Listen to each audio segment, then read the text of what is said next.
الحرية. الحرية هي من أهم حقوق الإنسان الأساسية اللي بيقوم عشانها حروب وثورات كمان. كلمة أنا حر أو أنا حرة بنقولها ساعات لأهالينا أو بنقولها في أي مكان على اعتقاد إن إحنا كده خلاص هنعمل اللي إحنا عايزينه أو مش عايزين قيود. كمان الغرب الأيام دي مصدر لنا فكرة هي إن أنت تبقى عادي تختار أنت عايز تبقى ولد ولا بنت، عايز تبقى سلحفة، عايز تبقى أي حاجة، والحقيقة إن ده مفهوم قاصر جدا عن الحرية. الحرية هي من القيم اللي لازم الشخص يديها لنفسه الأول قبل ما أي حد تاني يديها له. اتكلمنا في الحلقات اللي فاتت عن التوازن ورحلة إن إحنا نملي التنكات اللي موجودة في حياتنا، وكان من اعتقادنا إن إحنا لما نملى التنكات دي خلاص هنعرف إيه الفجوة وإيه الجانب اللي فيه مشكلة وإيه الجوانب اللي فاضية، وبالتالي خلاص هنبدأ ننطلق ونتحرك. بس كانت المفاجأة إن إحنا لسه فعلا واقفين في مكاننا وما أخدناش الحرية اللي تخلينا نبدأ ناخد خطوة إن إحنا فعلا بجد نصلح من حياتنا. كمان ساعات بعض الأهالي بتحط فينا إن قدراتنا ليها حدود معينة وإن إحنا مش هنقدر نتخطى الحدود دي، مش هنقدر نعمل أكتر من كده، وبالتالي ده بيبني عندنا إن إحنا بنصدق إن إحنا فعلا ما نقدرش نعمل ده. على عكس لما الناس بتخرج عن المألوف وتعمل فعلا حاجة جديدة طالما هي بترضي ربنا ومش حاجة ليها علاقة تأذي اللي حواليها، فالناس دي بتحقق نجاح كبير جدا. عشان نكون واقعيين في بعض المشاكل اللي بنقابلها في المجتمع حوالينا من العادات والتقاليد ورأي الناس، وكمان بعض القوانين اللي بتفرضها علينا بعض الدول اللي احنا عايشين فيها، دي حاجات فعلا ممكن توقفنا شوية أو تعطلنا. خلينا نسميها إن هي هتعطلنا، بس مش صح أبدا إن هي توقفنا وتخلينا ما نتحركش. بالظبط زي العربية اللي ماشية في طريق زحمة، هي هتمشي بس هتمشي بطيئة شوية. مش منطقي جدا إن أنا ألاقي طريق مقفول أو في حادثة أو في تصليح وأقرر إن أنا ما أروحش المشوار اللي أنا عايزة أروحه أو أوصل للحاجة اللي أنا عايزاها وألف وأرجع تاني أقعد في السيف زون. لأ، المفروض إن أنا هبدأ أشوف شارع تاني أو طريق تاني يوصلني برضو للي أنا عايزاه. العوائق دي موجودة وهتفضل موجودة في حياتنا بشكل طبيعي جدا. هي فعلا بايخة بس هي موجودة، وهي اللي بتخلينا نشغل مخنا ونحاول نفكر ونجرب، بتخلي كل واحد فينا كمان مميز لأنه فكر بفكرة تانية مختلفة تماما.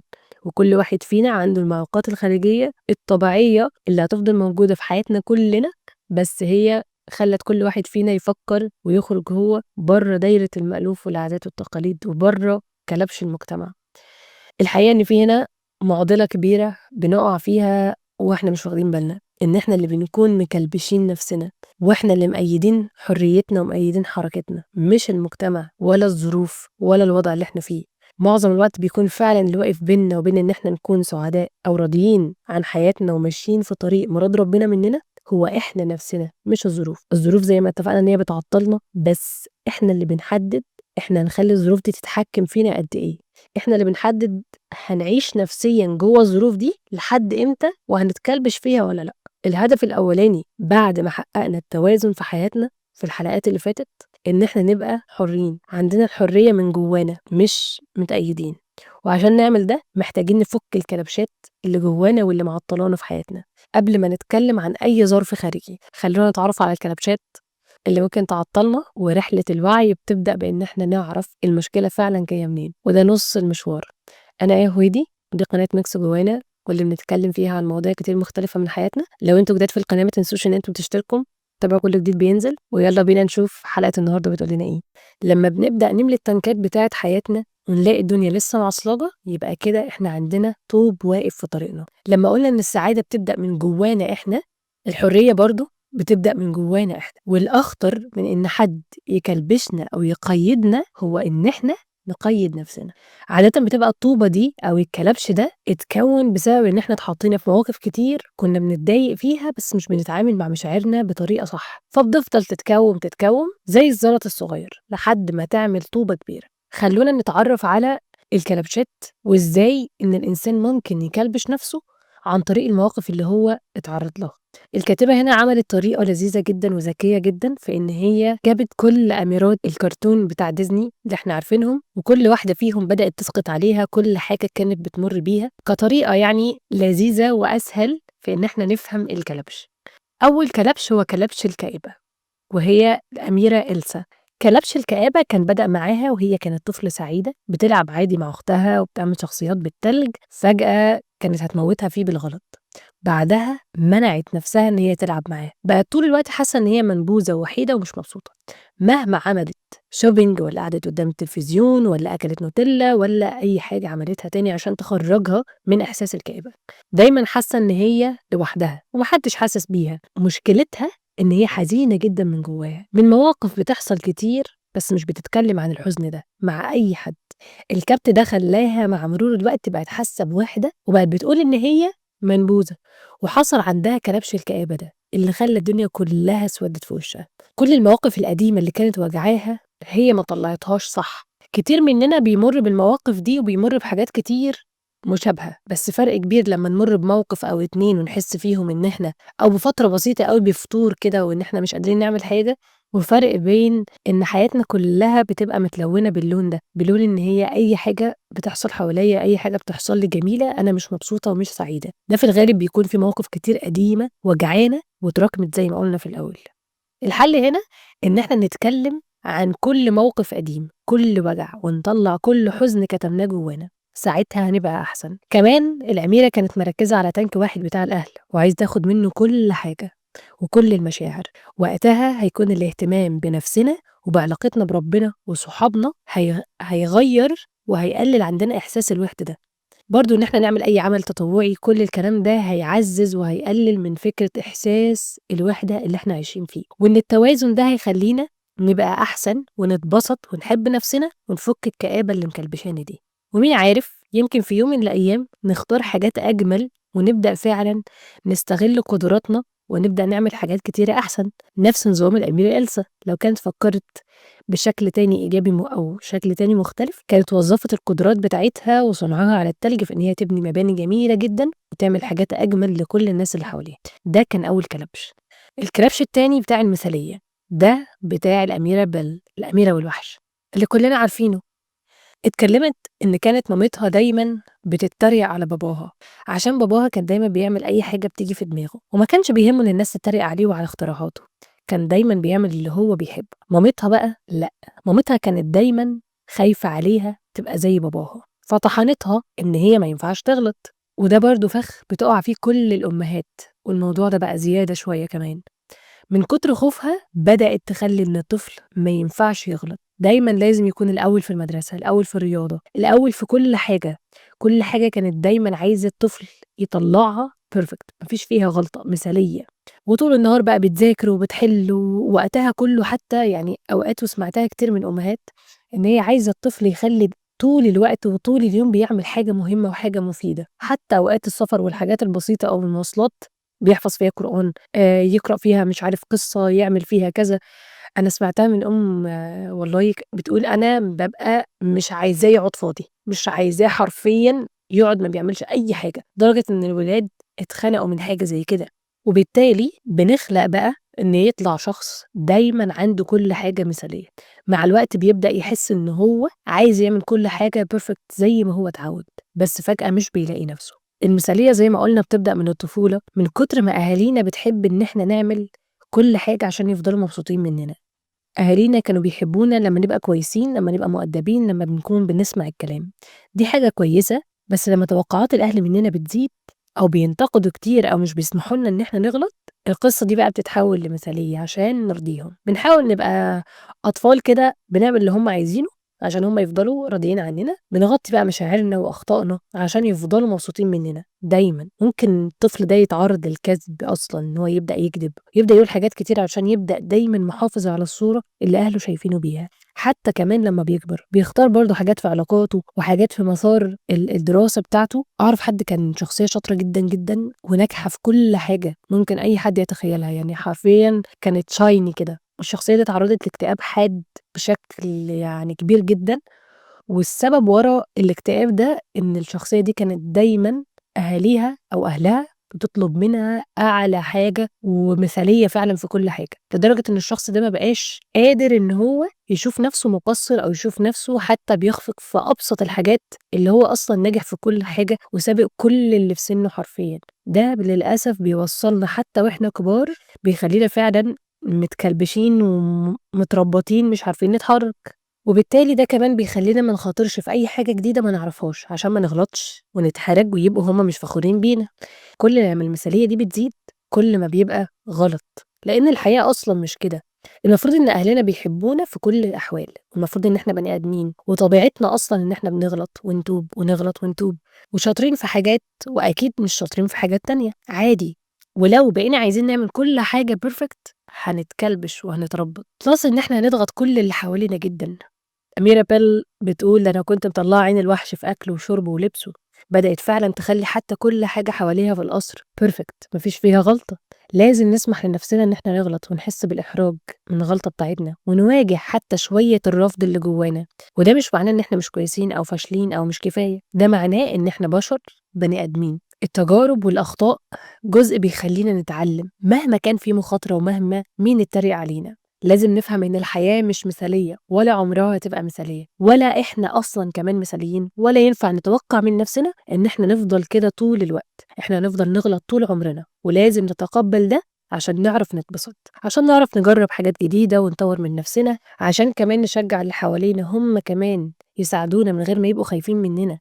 لازم كمان لو عندنا الكبش ده نقلل الجدية شوية في حياتنا، ونزود شوية الفن والضحك والمغامرات عشان شوية المثالية تتفك. نقطة تانية، عشان ما نخليش اللي حوالينا يبدأوا هم كمان نقيدهم. تخيلوا لو أم طول الوقت بتطلب كده من ولادها، بتطلب منهم مثالية، أو أب بيطلب دايما من اللي حواليه أو من شريك حياته دايما إن هو يكون بيعمل كل حاجة بيرفكت. تخيلوا قد إيه الشخص اللي موجود في معانا ده أو في حياتنا ده يبقى مضغوط.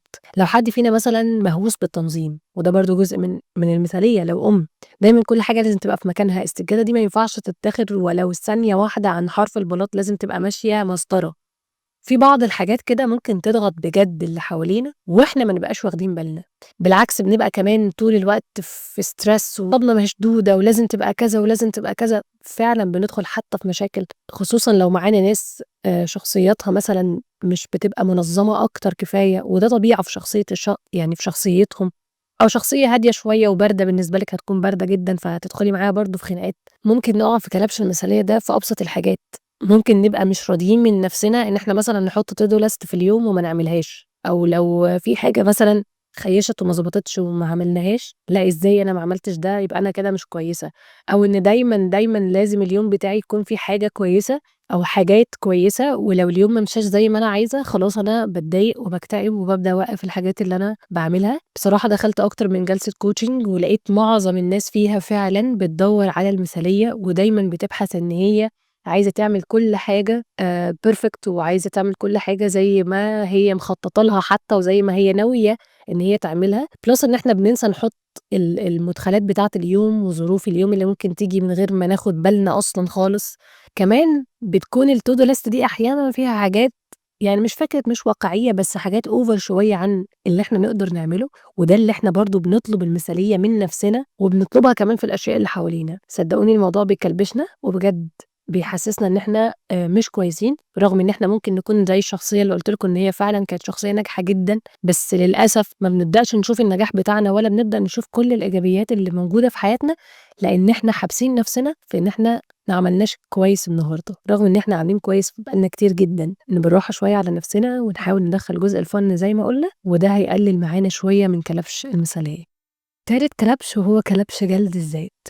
أحيانًا بنقع في غلطات أو في أخطاء ما بنكونش متعمدين إن إحنا نقع فيها، وحتى لمّا كمان بنكون متعمدين، وخلاص الموقف خلص وراح، بس بنفضل نجلد في ذاتنا ونفضل طول فترة كبيرة مش عارفين نسامح نفسنا على اللي إحنا عملناه، سواء عملناه في الناس اللي حوالينا أذينا حد معين، أو سواء اللي إحنا عملناه في نفسنا.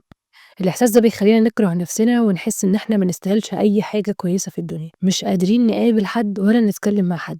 كمان في ناس بتبقى حاسة إن هي عايزة تموت، إحساس الذنب ده بيطاردها في كل مكان ومبوّظ عليها حياتها، زي الأميرة ميريدا اللي راحت للساحرة عملت لمامتها كيكة واتحولت لدب، ومامتها فضلت ومطاردة فترة كبيرة جدًا واتأذت هي واخواتها الصغيرين، فضلت حاسة بإحساس الذنب ده فترة كبيرة جدًا. مهم إن إحنا نشوف إن إحنا غلطنا في حاجة، بس الأهم إن إحنا نصلّح الغلط ده ونسامح نفسنا ونرجع نحبها تاني، وما نخلّيش إحساس الذنب ده يكلبشنا ويوقّفنا ويعطّلنا في حياتنا. كل الناس بتغلط وبتقصّر ساعات كتير، بس بدل ما نسجن نفسنا في الأخطاء بتاعتنا، لازم نتعلم من الغلط ونكمّل حياتنا ونرجع نحس إننا كويسين. وكمان لينا قيمة مهما حصل، إحنا في إيدينا إن إحنا نصلّح أو نغيّر ونخرج من عقدة الذنب دي بإن إحنا مثلًا نعتذر للناس اللي إحنا أذيناهم أو نقدّم لهم دعم أو حتى نكفيهم بعد كده مثلًا من الأذى اللي إحنا أذيناه، فده جزء كويس من إن إحنا نصلّح اللي فات، على الأقل نحس إن إحنا عملنا اللي علينا، أو نرجع تاني نتوب توبة خالصة صالحة لله، وتبقى فعلًا توبة صادقة إن إحنا مش هنرجع تاني للحاجة اللي إحنا عملناها، سواء اللي إحنا عملناه ده ذنب أو أذى لشخص معيّن أو حتى في مشاعره. المهم إن إحنا فهمنا إن الإحساس بالذنب ده لو زايد عن حدّه بيكلبشنا في حياتنا، يعني نخلّي الإحساس بالذنب يدفعنا إن إحنا نصلّح غلطنا في المستقبل ونبقى أحسن مش يوقّفنا في حياتنا. رابع كلبش وهو كلبش الاستياء. الكلبش ده بقى عاوزة أقول في ناس كتير جدًا بتقع فيه، سواء مرتبطين أو حتى سناجل أو أي حاجة. الأميرة هنا حبِّت شخص رغم إن هو كان جاي يحتل الأرض بتاعتها، إلا إن هي حبِّته جدًا وادّت له كل حاجة، جولات سياحية بقى في البلد بتاعتها، علّمته حاجات كتير، رفضت كل الناس اللي جاية لها علشانه وهكذا. بدأت تحميه وبدأت تخاطر بحياتها وتقدّم تضحيات كبيرة جدًا علشانه، وهي ما لقيتش منّه ده، ودي غلطة كبيرة بيُقع فيها معظمنا، إن إحنا بنقدّم للي حوالينا حاجات كتير في حين إن إحنا مش بناخد مقابل ولا حتى بنسمح لنفسنا إن إحنا ناخد مقابل، ونفضل نقدّم، نقدّم، وأحيانًا بنقدّم فعلًا بجد للشخص الغلط، أو الشخص اللي هو مش بيبادلنا نفس الحاجة وبالتالي مش هيدّينا نفس اللي إحنا بنبادله بيه، لإن هو ما عندوش نفس المشاعر، بس بنرجع تاني بقى نتصدم ونحس إن إحنا بقى عندنا حرمان من المشاعر. الأميرة هنا فضلت كتير تقول إن هي حرمها من إحساس الحب، بدأت صدمة حياتها لمّا هو ما كانش بيعبّرها ولا بيقول لها حتى أي كلمة حلوة، وكان يسافر أو يطوّل وما يقابلهاش وما يتابعش معاها ولا يطمنها أي حاجة. قالت حسسني بالحرمان من حب، مع إنها كانت قايلة له صوابعها ال10 شمع.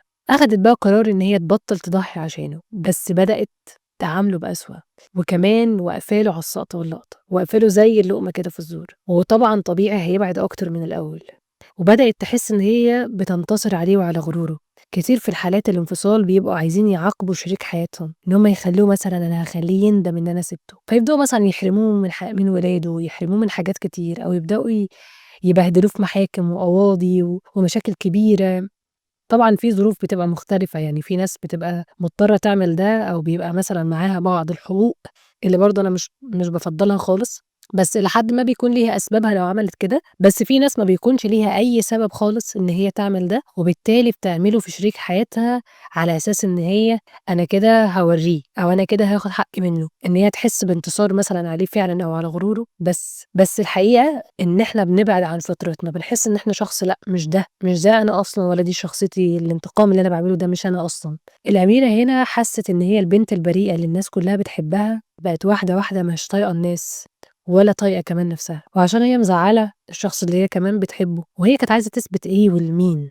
لمّا قعدت مع حد متخصص، اقتنعت وفهمت إن البداية هي اللي بتضحي وبتيجي على نفسها كتير علشان ترضيه، هو في المقابل مش بيعمل ربع اللي هي بتعمله عشانها. ده خلّاها مع الوقت بقت مليانة غضب من ناحيته، وحاسة إن هي محرومة، وكمان بدأت تعاقبه على الحرمان ده. النصيحة هنا والحل إن إحنا نتكلم عن الغضب اللي جوانا بدل ما نسيبه يكبر ويبقى زي الطوبة في قلبنا. كمان الغلطة اللي هي عملتها لمّا شغلت نفسها إن هي تملى تانك واحد بس هو تانك ونسيت باقي التانكات كلّها فاضية، وده اللي خلّاها مركّزة بس مع شريك حياتها وحاطاه في دماغها. لمّا بقى رجعت تاني تتواصل مع صحابها القدام، تعمل أي أنشطة من اللي كانت بتعملها، رجع الشخص ده يظهر تاني ويحس إن هي مختلفة أو بقت بنت فعلًا منطلقة. بصراحة مقتنعة جدًا بفكرة إن الواحدة يعني حتى لو كانت بتحاول تلفت انتباه حد، مهما أنتِ حاولتِ تغيّري في نَفْسِك وتنظّمي وتحسّني علشان الشخص اللي قدّامِك يبقى مُلفت يعني انتباهه ملفوت ليكِ، بتفضلي بجد في حلقة مفرغة، بتبقي حاسة إن أنتِ عايزة ترضيه طول الوقت أو تلفتي انتباهه طول الوقت، في حين إن الشخص اللي قدّامِك ممكن ما يكونش أصلًا أنتِ في باله أو مش فارق الاهتمام الرهيب اللي أنتِ 24 ساعة بتفكّري في كل تفصيلة، حتى لو أنتم قاعدين في مكان بتبقي حتى واخدة بالِك من حركاتِك، من قعدتِك، في حين إن اللي حواليكِ أصلًا مش واخدين بالهم. ما تقعدي براحتِك والّا اتحرّكي براحتِك واتعاملي زي ما أنتِ. plus إن لمّا الواحدة الحاجات اللي أنا بجد مؤمنة بيها جدًا، لمّا الواحدة تبدأ تركّز مع نفسها وتملى تانك حياتها وتبدأ تتعلم وتتطور، بجد بتلفتي انتباه الناس بقى وقتها فعلًا إن أنتِ شخص ناجح أو إن أنتِ شخص مش هَمّه الناس ومش هَمّه المظاهر، وبالتالي بتكوني شخص يعني جذاب أكتر إن الناس تبقى فعلًا حاسة إن أنتِ شخص سَوِي، مش معلّقة حياتِك ولا سعادتِك على حاجة معيّنة أو شخص معيّن أو موقف أو كلمة مثلًا اتقالت لِك جميلة أو. كمان لمّا بتعملي ده برضه مش عشان الناس تقول إن أنتِ بقيتِ كده وجامدة ومعتمدة ومستقلة، لأ، أنتِ بتعملي ده عشان بجد نَفْسِك، مش عشان اللي حواليكِ يقولوا إن أنتِ عملتِ ده، ودي نقطة مهمة. لمّا نلاقي نَفْسنا وصلنا لمرحلة الاستياء، بنحتاج نخلع قناع الضحية. قناع الضحية ده أنا اتكلمت عليه في بداية السلسلة في الحلقات، مهم جدًا نطلع من الدور ده لإنه بيعيّشنا في دوّامة ما لهاش نهاية، وبيكون هو السبب. كمان نبدأ نشوف إن إحنا ساهمنا ولو بحُسن النية في النتيجة اللي إحنا وصلنا لها، ما بتبقاش يعني ما نعيشش دور الضحية بشكل كامل، قد إن إحنا نشوف إن إحنا وصلنا للنتيجة دي بإرادتنا أو ببعض التضحيات مننا الزيادة، بإهمالنا لنفسنا ولاحتياجاتنا. محتاجين ندرك إن إحنا حتى لو فكرنا إن إحنا ننتقم أو نتعامل بغِل أو غضب، إحنا بنعاقب المجتمع أو الرجالة أو الشخص اللي مضايقنا، في الحقيقة إحنا بنعاقب نفسنا أول واحد، بإن إحنا نبعد أصلًا عن فطرتنا وعن طبيعتنا اللي إحنا بنرتاح فيها، بنحرم نفسنا كمان إن إحنا نفضل ندّي، وإن إحنا نحس بالحب والعطاء من الناس اللي حوالينا واللي إحنا بنحبهم. ونفضل ندّي دي مش معناها إن إحنا نتحوّل لشمعة تحترق من أجل الآخرين، بس ندّي وندّي لنفسنا كمان، ونقول توقعاتنا من الناس اللي حوالينا، ونعبّر عن مشاعرنا، ونبعد عن اللي بنحس منّه إنه بيستغلنا وما ندخّلوش في حياتنا، عشان ما ندخلش في حالة الاستياء. كلمة محرومة دي اتكررت كتير أوي من الأميرة، نحاول نبطّل نقولها لنفسنا إن إحنا محرومين من الحب أو محرومين من حاجة معيّنة. لو حبينا نفسنا وعملنا الحاجات اللي إحنا بنحبها وبتبسطنا وحققنا التوازن اللي في حياتنا واحدة واحدة هنبدأ نسترد نفسنا تاني وقلبنا هيفتح للناس تاني اللي حوالينا. طول ما الاستياء ده مكلبشنا هنفضل مصدر طاقة سلبية، وكمان الأخطر إن إحنا هنجذب الناس السيئة والوحشة لحياتنا. خامس كلبش هو كلبش التسويف.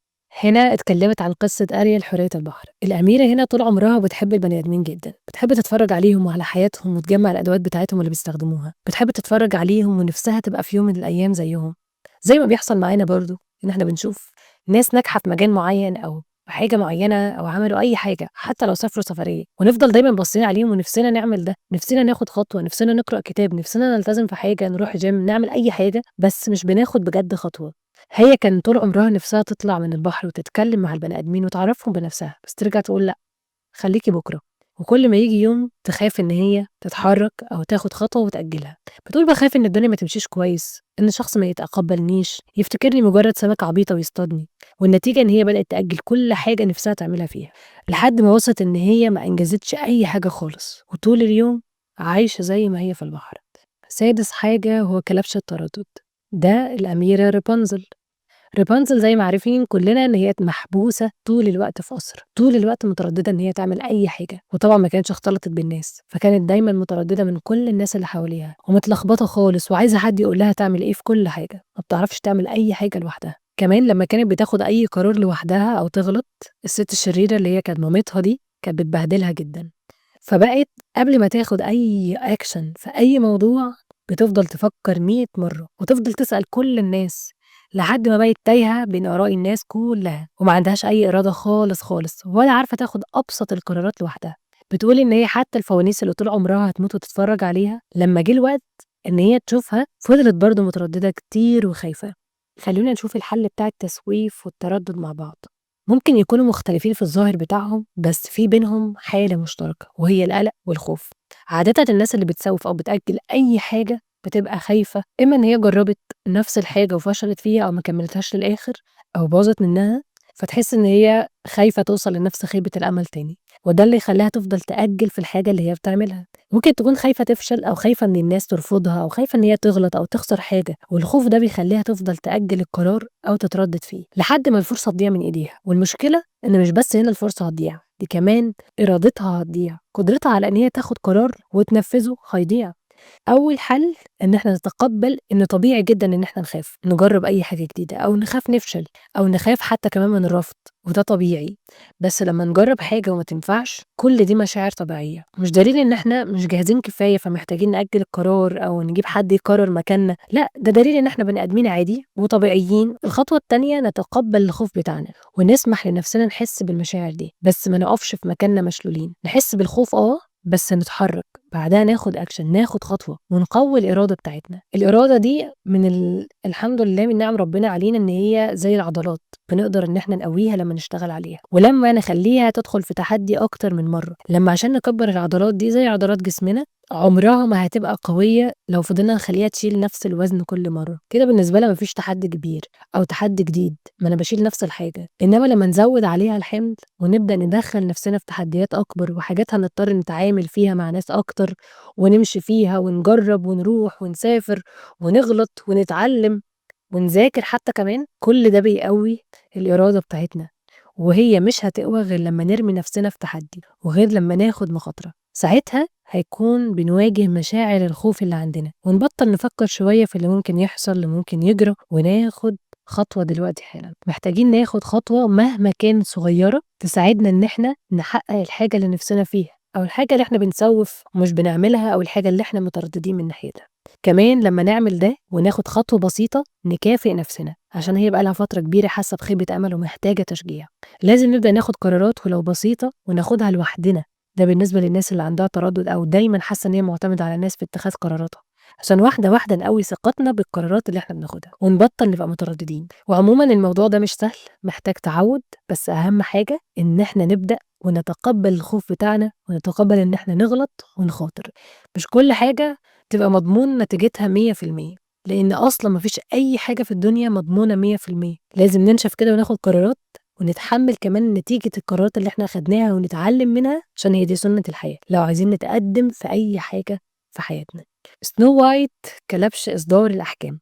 إصدار الأحكام ده بقى يعني كلبش خطير، بيبدأ من كلام الناس اللي حوالينا إن هُم ده أنا ما عنديش أي طوب في حياتي، ما عنديش أي كلبشات، أنا كويسة وزي الفل، أنا ما باحبش أجيب في سيرة حد، بس أنتم مستفزين أوي، أنا باحبِك يا فلانة بس أنتِ مُمِلّة أوي في مش عارف في إيه، أنتِ غلطتِ بيبدأ كلامهم في البداية كلام كده sweet talk وجميل وتقول لِك كلمتين حلوين، بس بعد كده بيدّونا كلام صعب، أحكام فعلًا من أصعب الحاجات اللي إن أنت تقدر تحكم على حد أنت ما شُفتش من رَد فعله حتى تجاه موقف معيّن، حتى لو كان غلطان في رَد الفعل ده، هو عنده أسبابه النفسية أو أسبابه أو مواقفه أو التجارب اللي مَر بيها، وبالتالي بناءً على كل الhistory ده أخد الطريقة دي أو اتصرّف التصرُّف المعيّن ده.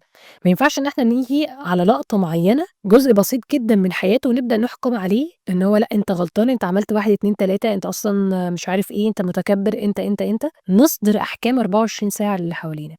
الأميرة هنا سنو وايت أصدرت أحكام على كل الأميرات اللي فاتوا. قالت لهم: "أنا ما باحبش أجيب سيرة حد بس أنتم مستفزين." قالت لإيسا إن هي مملة جدًا، وإن هي كل ما بتبُص لها بتبقى عايزة تقول لها افرحي يا كئيبة، ده أنتِ عايشة في قصر كبير وبقيتِ ملكة، وأهم حاجة موضوع التلج ده هيخلّيكِ بقى تلبسي قصير في الصيف والشتا ومش عارف إيه. الفكرة إن هي عاشت حياتها مكانها كأن هي تجاهلت تمامًا مشاعر إلسا بتاعة الحزن، وتقول لها بقى بصراحة أنا مش هأنِّب ضميرِك أكتر من كده، بس أنتِ مش عارف عملتِ كذا غلط. هاقول لِك بقى نصيحة، شغل مش عارف إيه ده ما عُدتيش تعمليه بعد كده. كلامهم مش بيبقى نصايح ولا بيبقى إن هم فعلًا بيحبونا أو كده، قد إن هم بينتقدوا كل حاجة فينا. للأسف الناس دي ممكن تقول بجد كلام جارح وكلام سلبي وسيء جدًا، جدًا، ويستخبوا حرفيًا ورا يافطة أصل أنا اللي في قلبي على لساني. اللي في قلبي على لساني ده لو أنا باقول النصيحة اللي قدّامي فعلًا للي قدّامي تغيّر فيه مش تهِد فيه وتقطّم فيه وتدمّر فيه.